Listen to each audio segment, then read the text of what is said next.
The Chimeran threat began in Russia. The origin of the virus is unknown, but its effects were devastating and swift.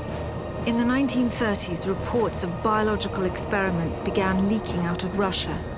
Then reports of villages destroyed overnight. Then entire cities.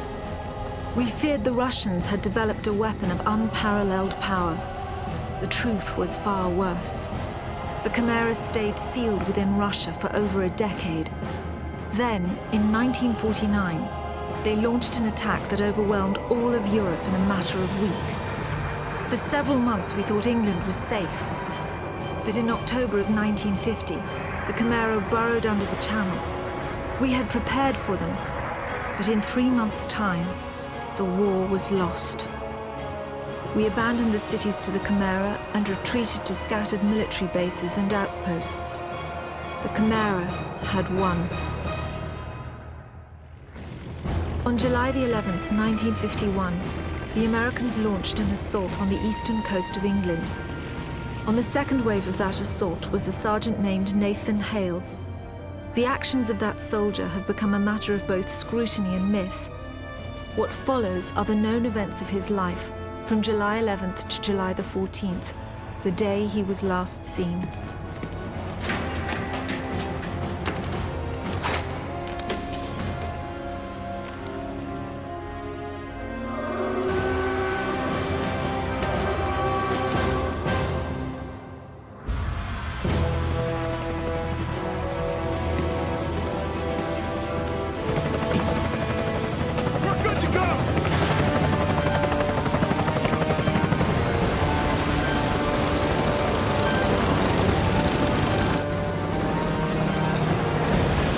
Soldiers had no idea what they would soon be facing. The US government had sealed its borders in 1950. Radio waves and newspapers became state property. Only the highest levels of their government knew the truth.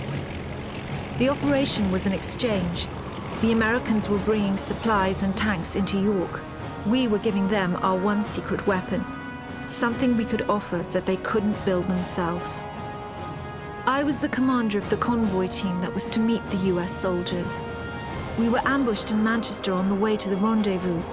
There was no way to warn the Americans. They were on their own in York, fighting an enemy they knew nothing about. We never learnt exactly what happened there. All we know is that Nathan Hale was the sole survivor.